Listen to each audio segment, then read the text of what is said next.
Y lo que voy a tratar precisamente en esta mañana es muy importante y es el de la mujer predicadora que se ha incrementado en años recientes.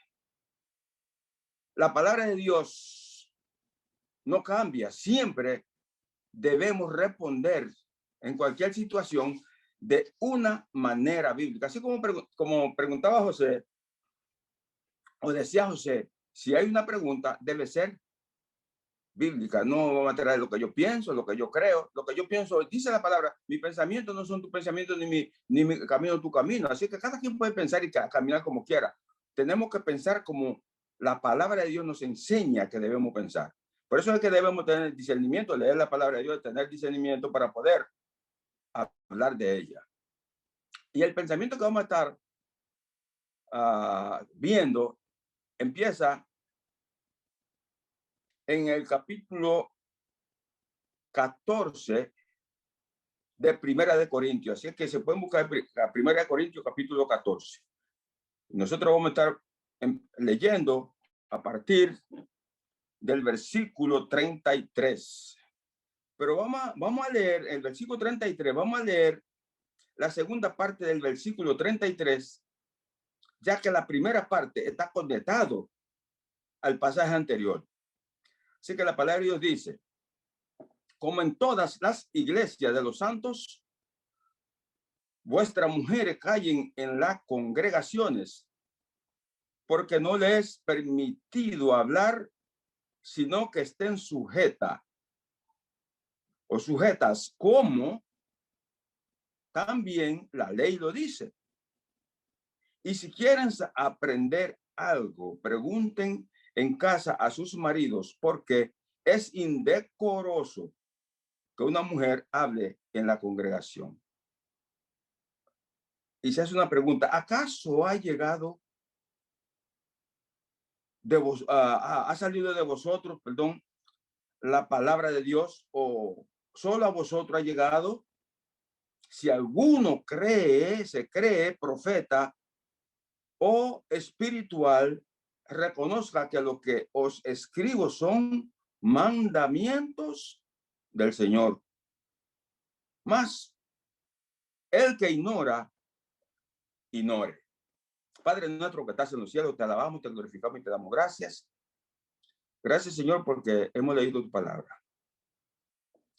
Esperando que tú nos des palabras de aliento, de obediencia, de amor para con nosotros mismos.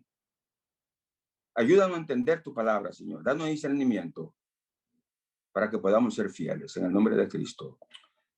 Amén. Entonces, hermanos, el pensamiento que estamos viendo, que hemos visto, la afirmación divina es clara en el versículo 35, la segunda parte. Dice, es indecoroso que una mujer hable en la congregación. Y esto es una prohibición afirmativa, una prohibición absoluta. El apóstol ha escogido una palabra muy fuerte. Esta palabra, en griego, conforme a lo que escriben, que conocen el idioma de griego, dice el que vitupera, ofende, afrenta, humilla con mayor gravedad. Eso significa indecoroso. O sea que es más que impropio. Es más que mal. Algo vergonzoso. Una desgracia mancha a la iglesia. Trae vergüenza sobre la iglesia que una mujer hable en la iglesia. Ahora, este mandato divino es tan universal que el versículo 33 dice, como en todas las iglesias, es universal, en todo lugar, en toda época, toda denominación. Pablo está enseñándonos algo para la cual no hay ninguna excepción. Es para todas las iglesias, dice el apóstol. Si nosotros vamos al capítulo 4, ustedes quieren que lo busquen, pero yo lo tengo aquí rápido. El capítulo 4, el versículo 17, dice: por esto mismo os he enviado a Timoteo, que es mi hijo amado y fiel en el Señor. Ya ustedes saben que, como nosotros sabemos, que Timoteo era hijo espiritual de Pablo. Dice: el cual os recordará mi proceder en Cristo. Ahora sigue diciendo: de la manera que enseño en todas partes y en todas las iglesias. O sea, que no es simplemente en Corinto. Lo que está diciendo es que su enseñanza es en todas las iglesias. Pero en el capítulo 7, el versículo 17 dice, estoy hablando en cuanto al matrimonio. Capítulo 7, versículo 17. Pero cada uno como el Señor le repartió y como llamó a cada uno, así haga. ¿Qué dice? Esto ordeno en todas las iglesias. O sea que no es solo en Corinto. Aquí está hablando que si usted está casado cuando usted casado o casada cuando se convirtió, pues creo que le está diciendo que es así. Al volverse creyente, no le da motivo para divorciarse.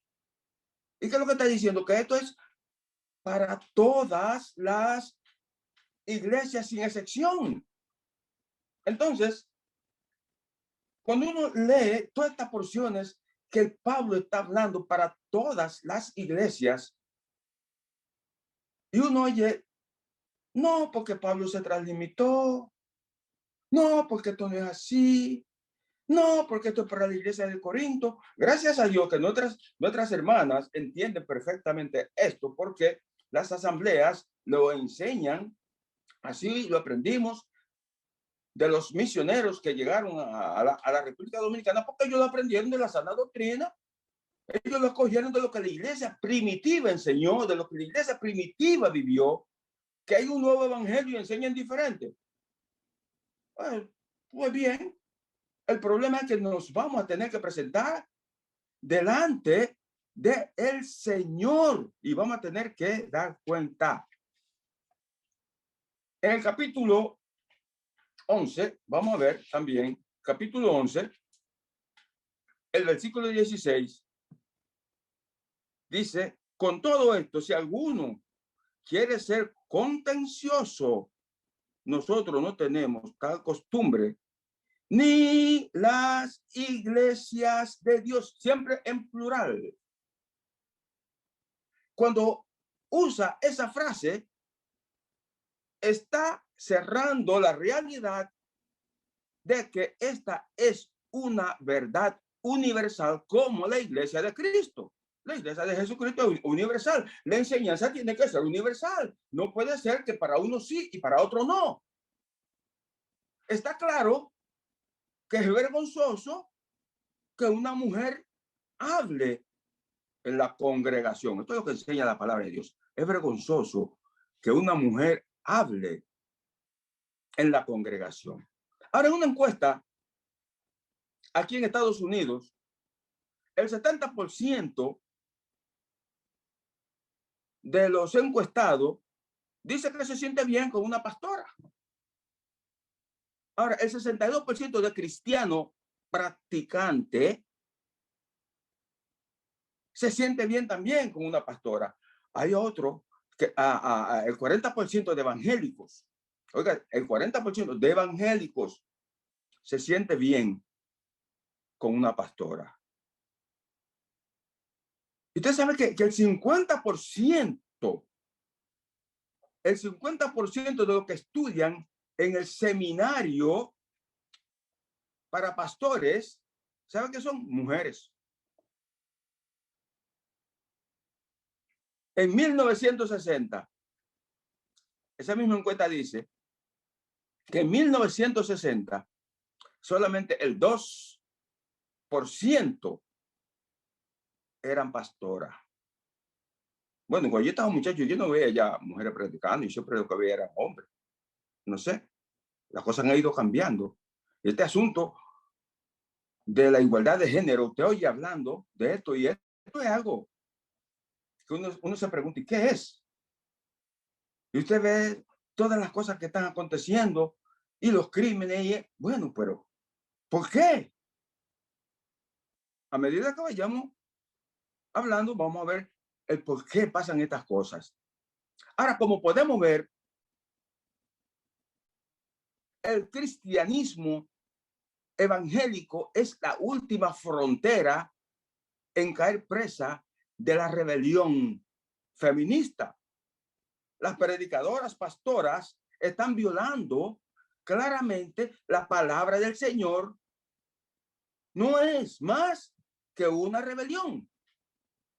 ¿Por qué es una rebelión? Es una vergüenza. ¿Por qué es una vergüenza? Porque es indecoroso, dice la palabra, no soy yo. Dice la palabra que es indecoroso que una mujer hable en la congregación.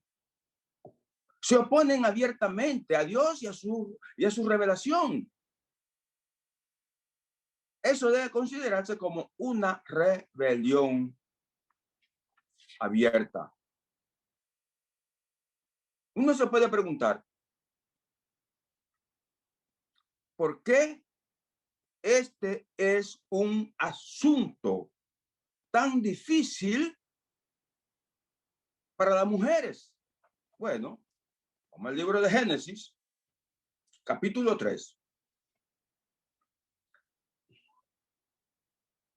En el capítulo 3 de Génesis, el versículo 14, dice, Jehová Dios dijo a la serpiente, por cuanto esto hiciste, maldita serás entre todas las bestias y entre todos los animales del campo. Sobre tu pecho andarás y polvo comerás todos los días de tu vida. Oiga qué difícil se le puso a la serpiente. O sea, la serpiente es maldecida como resultado de su maldad. Sí, el Señor la maldice. ¿Y de qué manera? Cada vez que nosotros vemos una serpiente moviéndose sobre su vientre, debemos recordar, son repulsivas. Me acuerda Sonia ni por televisión la quiere ver. Son repulsivas y cada vez que la vemos moviéndose, tenemos que pensar en la maldición que Dios le echó a la serpiente por lo que hizo. Ahora, en el versículo 15, el Señor se concentra en la mujer y habla de la enemistad entre Satanás y la mujer. Dice el versículo 15, y pondré enemistad entre ti y la mujer, y entre tu simiente y la simiente de esta, o suya. Esta te herirá en la cabeza y tú le herirás en el calcañal. Ahora, en el versículo 16, aquí está la maldición a la mujer. ¿Qué le dice? Multiplicaré en gran manera los dolores de tu preñez. Oye, esto es un asunto que me ha puesto a mí a pensar, ¿sabe qué? Muchísimo tiempo leyendo. Y a mí siempre me ha gustado las matemáticas. Eso fue lo único que me gustó a mí de verdad, las matemáticas. No sé mucho, simplemente una multiplicacióncita, una cosita, pero más o menos para defenderme, para yo hacer mi trabajo, aprendí eso, un poquito de eso. Y yo me pongo a pensar, oye, pero que multiplicaré en gran manera. Digo, oye, pero esto es difícil. Porque, ¿por cuánto lo multiplicó? Yo no sé. Yo no sé por cuánto lo multiplicó. Lo que sí dice la palabra, multiplicaré en gran manera los dolores de tus preñeces. ¿Sabes que muchas veces oímos predicadores que dicen, ah, Eva no sabía? El Señor no le dijo a Eva. Oiga, cuando yo oigo eso, yo me pregunto, pero ¿es que no leen? ¿O por qué lo dicen? No entiendo. Porque cuando ella tiene su diálogo con Satanás, ella le dijo, Dios dijo. Ella no dijo que Abraham dijo, ella dijo, Dios. Dijo Dios. No dijo que Adán dijo, dijo Dios. Entonces quiere decir que ella sabía. Y luego más abajo dice, esto leyó el capítulo 3, versículo 3, para que no muráis. Ella sabía perfectamente que si lo hacía, iba a morir. Pero ¿por qué Eva, siendo la ayuda idónea de Adán, cuando la serpiente tiene diálogo con la serpiente, ella no fue a donde Adán y le explicó, oye Adán, mira lo que me está diciendo la serpiente? No tiene la mente que tenemos nosotros hoy. Era mente perfecta. Yo hice un hombre y una mujer perfecto. No es que yo leo ahora y se me olvidó. ¿Qué se le va a olvidar? Lo tenían. Era perfecto. Porque ella no fue donde Adán. Ella sabía que Adán era la cabeza. Ella no fue donde Adán. Ella tomó decisiones propias. ¿Y qué hizo? Se sometió a Satanás. Oye, y después que se somete a Satanás, ella va a su marido, Adán, y Adán se somete a ella la amaba, se sometió a ella. Entonces, dice la palabra, multiplicaré en gran manera los dolores de tu preñez. O sea que, hermano, ella tomó la posición de Adán. Y ese es un problema que ha seguido hasta hoy. Y yo me pregunto, cuando el Señor maldice a la mujer y dice, multiplicaré en gran manera los dolores de tus preñeces. Y yo me pregunto, ¿alguna han tenido dolores en el parto? Bueno, el dolor es prueba de la maldición. Hay otra parte de la maldición, que es la última parte del versículo 16. Tu deseo será para tu marido y él se enseñoreará de ti. Ahora, parece ser una afirmación extraña. Si tu deseo es para tu marido y él se enseñoreará de ti, en un sentido romántico, amoroso, para tu marido, esa situación, o sea, parecería una situación perfecta, hermano, porque no tiene que enseñorearse. Entonces, ¿qué significa el enseñorearse? No está hablando de un deseo amoroso, romántico, un deseo sumiso. Está hablando de algo diferente, pero muy diferente. Esa frase para tu deseo será para tu marido se encuentra aquí en el capítulo 4 de Génesis. Tu deseo será para tu marido y él se enseñoreará de ti. Está aquí en el capítulo 4 de Génesis. Dice el versículo 7. Si bien hicieres, no serás enaltecido. Y si no lo hicieres, si no lo hicieres bien, el pecado está a la puerta. Con todo esto, a ti será tu deseo y tú te enseñorearás de él. Ay, ¿tú ves? Sí, aquí está la misma frase, a ti será tu deseo y tú te enseñorearás de él. O sea, el pecado está a la puerta. Con todo esto, a ti será tu deseo y tú te enseñorearás de él. Se refiere al deseo por el pecado que viene sobre Caín y tiene que dominarlo. No es un deseo bienvenido. Hermano, hay cosas que nos vienen que no son bienvenidas. No es un deseo bienvenido. Es el deseo por el pecado, por gobernar. Es el deseo por enseñorearse, guiarse, apoderarse, dominar. Y Dios está diciendo a Caín, Caín, el pecado quiere apoderarse de tu vida y tú tienes que dominarlo. Eso es lo que le está diciendo a Caín. El pecado se quiere apoderar de ti. Si leemos la segunda parte del versículo 16, dice, y él se enseñoreará, no, y tu deseo será para tu marido y él se enseñoreará de ti.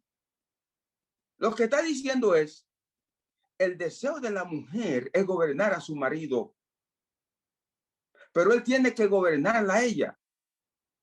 El matrimonio es una batalla en ese mismo punto porque existe en el corazón de la mujer como parte de su naturaleza caída. Así como habrá de manera inevitable dolor al tener los hijos en el parto, habrá deseo de gobernar, por controlar, y el marido tiene de manera amorosa que sujetarla sin alejar los afectos de su esposa. Naturalmente, esto es evidente en cualquier matrimonio. Ahora uno se pregunta, ¿por qué la mujer quiere predicar? Bueno, la mujer quiere predicar porque ella quiere tomar la rienda. Y es algo que está en su naturaleza caída. El hombre va a gobernar sobre ella porque es el diseño de Dios. Y entendamos, hermano, ¿quién quiere destruir el diseño de Dios? Satanás. Por eso se llegó a la mujer. Porque Satanás no quiere que el diseño de Dios continúe, así como no pudo destruir a la humanidad con el engaño. No pudo, porque cuando él fue donde la mujer, ¿qué hizo Jehová? Mostró su amor. Dijo, le voy a dar un salvador, perdonándolo o perdonándonos, dándole un salvador. Oye, Dios es tan misericordioso que se entrega a morir por nosotros. Enseñorearse se oye un poco fuerte. Entonces, no estamos diciendo que el liderazgo siempre es justo, compasivo o protector. No estamos diciendo eso. Pero esto es característico de los conflictos en el hogar. Cuando las mujeres quieren el liderazgo. Y uno se pregunta, si analizamos el mundo de hoy, ¿qué vemos? Mira, en esta misma semana que pasó,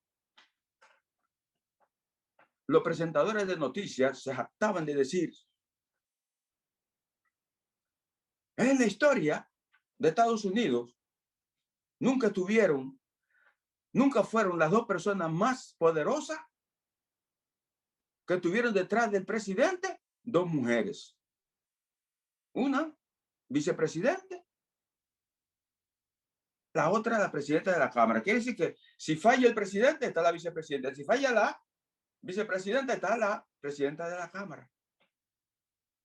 Ese es el mundo de hoy. Ahora, hermano, mire, con esta idea, volvamos a Primera de Corintios. Sí, a Primera de Corintios, capítulo 15. El versículo 33 y 34 nos dice, como en todas las iglesias de los santos, las mujeres callen en las congregaciones. Si leemos el 28, dice, y si no hay intérprete, calle en la iglesia y hable para sí mismo y para Dios. Esto es con relación a las lenguas.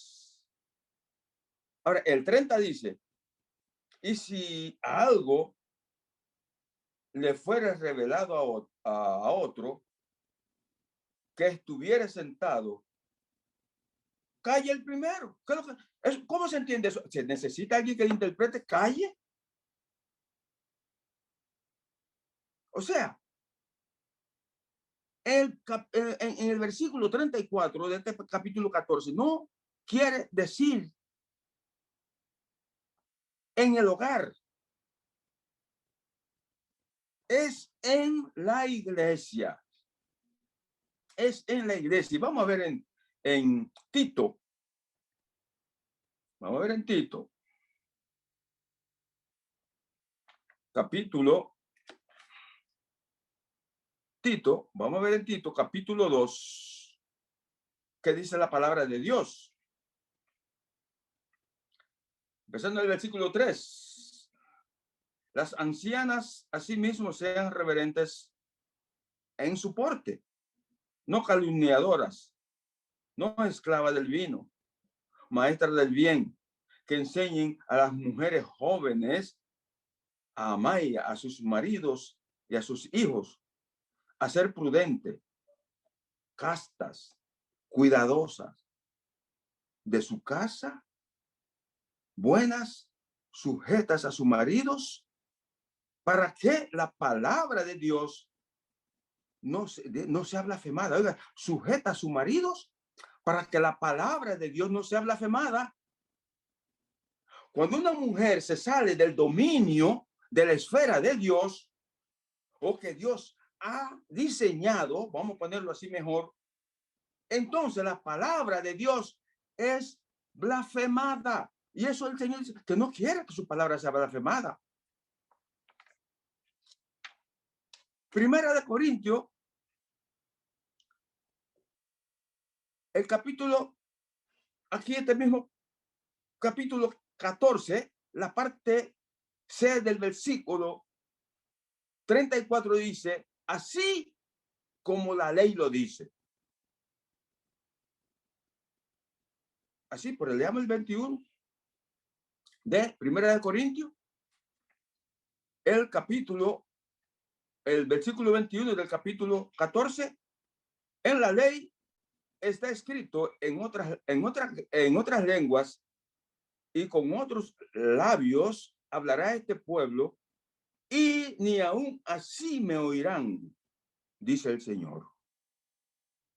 Bueno, está citando a Isaías. Está hablando del Antiguo Testamento.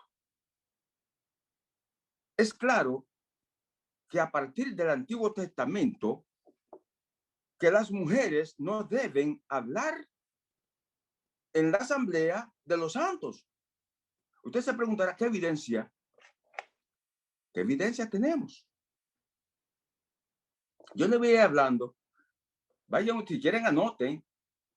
Y luego, entonces, vamos a ver el por qué yo digo esto. Y voy a empezar diciendo, no hay ninguna sacerdotisa. Yo sé que usted tiene en su mente funcionando. No hay una reina en Israel. No hay una reina en Judá. Atalía, una usurpadora, esa es la hija de Jezabel. ¿Y murió de qué manera? Como dijo el sacerdote, no la maten en la casa de Jehová, mátenla fuera.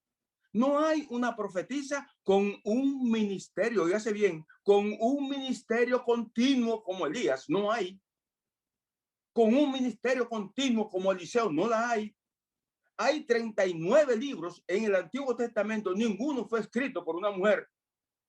María la tienen como profetisa, porque habló bien de Dios en un par de versículos.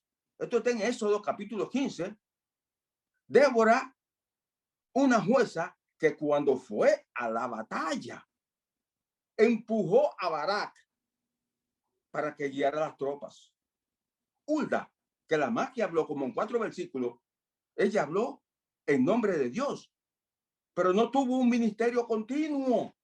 Esto está en 2 de Reyes, capítulo 22. No tuvo un ministerio continuo. Ana se dice profetiza porque habló bien en nombre de Dios y en la dedicación y circuncisión del Hijo de Dios en Lucas capítulo 2. Ahora, todas son excepción en ocasión. Eso confirma la regla. Ninguna sacerdotisa, reina, ni profetisa del Antiguo Testamento escribió un libro o parte de un libro, o una porcioncita. No escribió nada. En 1 Corintios capítulo 14, 21, está citando a Isaías. Vamos a ver qué nos dice Isaías. ¿Qué nos dice Isaías? El capítulo 3 de Isaías. Vamos a leer. El capítulo 3, a partir del verso 16, dice: Asimismo, dice Jehová, por cuanto las hijas de Sión se ensoberbecen y andan con cuello erguido y con ojos desvergonzados, cuando andan, van danzando y haciendo son con los pies. Por tanto, el Señor raerá su cabeza de las hijas de Sión y Jehová descubrirá sus vergüenzas. Aquel día quitará el Señor el atavío del calzado, la redecilla, las lunetas, los collares, los pendientes, los brazaletes, las cofias de los atavíos de las piernas, los partidores de pelo, los pomitos de olor y los zarcillos, los anillos y los joyeles de las narices, las ropas de gala, los mantoncillos, los velos, las bolsas, los espejos, el lino fino, las gasas, los tocados y el lugar de los perfumes aromáticos vendrá hediondez. Y cuerdas en lugar de cinturón y cabeza rapada en lugar de la compostura del pelo o del cabello. Y en lugar de ropa de gala, ceñimiento de silicio y quemadura en vez de hermosura. Hermano, nosotros los dominicanos,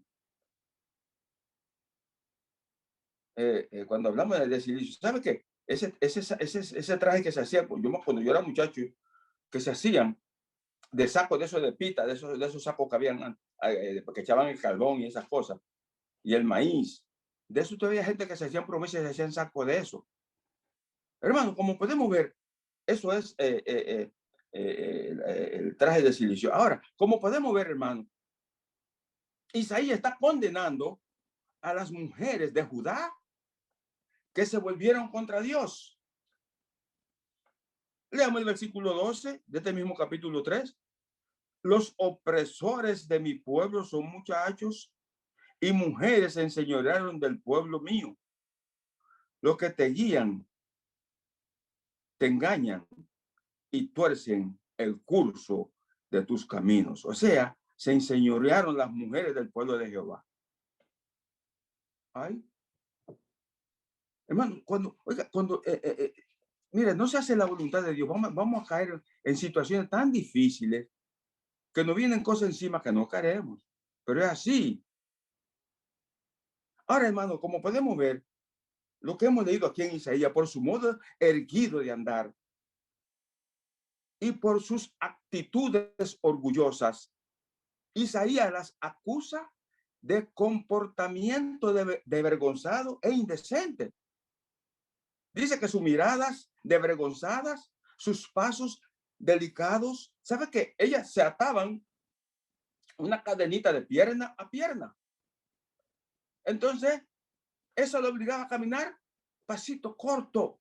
Eso como si fuera paso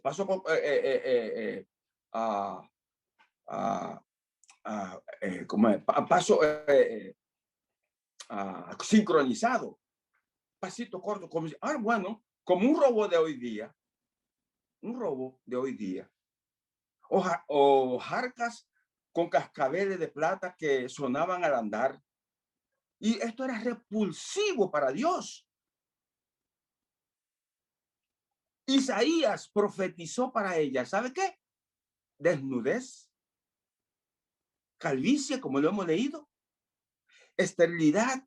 También sufrirán las indignidades de las cautivas femeninas. ¿Sabe cómo? Exhibiéndose desnudas en el mercado de esclavos. Isaías le promete quemadura en lugar de hermosura. Cuando esos lujosos atavíos sean reemplazados por el vestido de cautivas. El profeta declara que llegará el día en que 7 mujeres, oye, yo eso allá cuando era muchacho, pero yo, ¿de dónde venía eso? Que 7 mujeres buscarán al mismo marido, y esto es bíblico, se lo vamos a leer, a la escasez de hombres después de la guerra.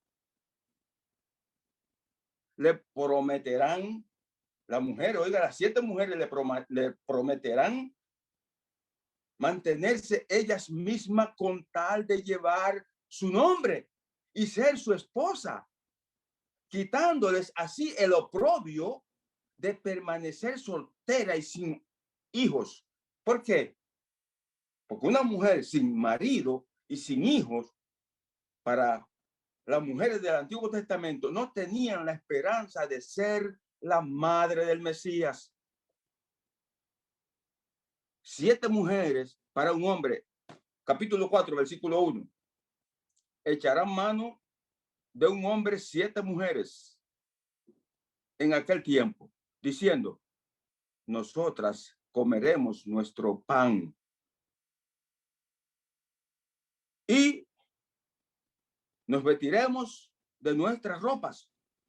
Solamente permítenos llevar tu nombre, quita nuestro oprobio. Hermano, ¿a dónde se llega cuando se peca? Por la desobediencia de las mujeres de Sión. Mira dónde llegaron. Dice que los pomitos de olores se convertirán en hediondez. Entonces, una mujer desnuda en un mercado en ese Medio Oriente con ese sol, el sol la quema y esas llagas se vuelven llagas malolientes. Y en lugar de perfume eran 21 artículos que usaban. Esto es increíble. Y yo me pregunto, hermano, ¿usted cree que si nosotros desobedecemos, no nos puede pasar exactamente lo mismo? Es un día triste cuando las mujeres gobiernan.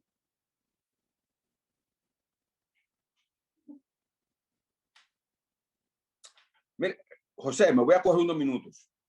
Pues yo estoy terminando ya, no queda casi nada. Son las 11, vi ya el reloj, que son las 11, me voy a coger unos minutos. Es un día triste cuando las mujeres gobiernan. Le voy a hacer historia mía. Ya que yo estaba trabajando hasta hace poco. Y me dice el supervisor, Moisés, me llamaron de la oficina y digo, ¿qué pasó? Me dice, tiene que hacer una prueba. Digo, la de ASME. Me dice, sí. Porque hay que hacer una prueba porque ya se está venciendo la que tenemos. Digo, bien, no hay problema. Ahora, ¿qué pasa? Unos cuantos días más tarde, después llega el material y todas las cosas igual. Yo empecé a hacer mi trabajo, mi prueba. Entonces viene y me dice, oye, Moisés, ¿tú sabes una cosa? Digo, ¿qué pasó? Me llamaron de la oficina. Digo, ¿qué fue? ¿Qué pasó? Me dice, oye, que viene una mujer de jefa de la comisión. Digo, ¿y qué? Oh, pues tú sabes, me dijeron en la oficina que las mujeres son tough. Digo, oye, o sea que las mujeres son fuertes. Digo yo, ¿por qué? Digo, oye, dame decirte una cosa. Oye, yo tengo un proceso en la mano. Yo tengo un plano en la mano. Yo tengo el material que dice el plano que tengo que tener en la mano. Y yo sé lo que tengo que hacer. Yo tengo demasiados años en esto y a mí no importa quién venga. Porque los que han venido aquí, lo que me han dicho a mí, porque no es la primera, ni la segunda, ni la tercera, ni la quinta, son los casi 30 años trabajando aquí, haciendo cada 3 años esa prueba. Así que yo no tengo problema. En primer lugar, ¿por qué no tengo problema? Porque yo primero hago que le oro al Señor. Y le pido al Señor, no me deje avergonzar en nada, en mi trabajo, ni en ninguna parte. Digo, no, yo te lo digo porque me llamaron de la oficina a los jefes. Digo yo, dile a los jefes que me preocupe. El vicepresidente, el súper y esa gente. No te preocupes, eso no hay problema. El caso es que cuando ellas vienen, que es una comisión que viene de la Asociación de Ingenieros Mecánicos de Washington, 4 ingenieros vienen de allá, más el ingeniero de la compañía son 5. Pero el de la compañía eso no importa mucho porque él sabe que nosotros no tenemos problema en eso. Además, para finalizar, ¿qué es lo que me dijo la mujer? Thank you, Moses. Óyeme, dándome la gracia, porque el trabajo está como tiene que estar. Sí, lo que quiero enfatizar es en decirle a ustedes que dice él, me llamaron de la oficina, que las mujeres son tough. O sea que el mundo sabe que es el proceder de una gran cantidad de mujeres. Ustedes se recuerdan cuando Margaret Thatcher era la primera ministra de Inglaterra, como decían, la dama de hierro. Quiere sobresalir.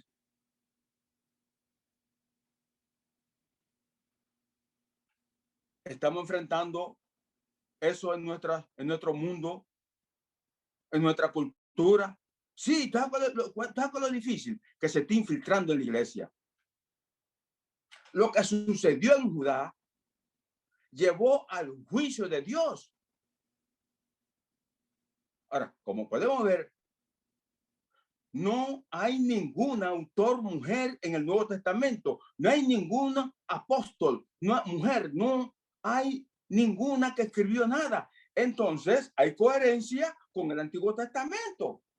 Vamos a ver qué nos dice 1 Timoteo. ¿Qué dice 1 Timoteo?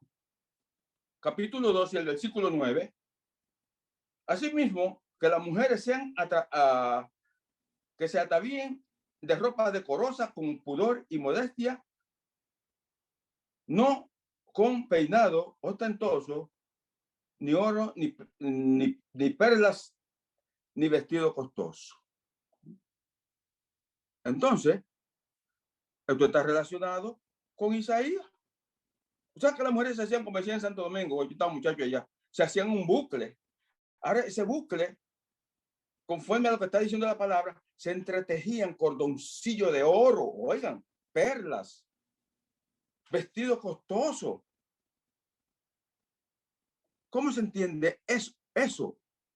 Bueno, leamos el versículo 12. Dice, porque no permito a la mujer enseñar ni ejercer dominio sobre el hombre, sino estar en silencio.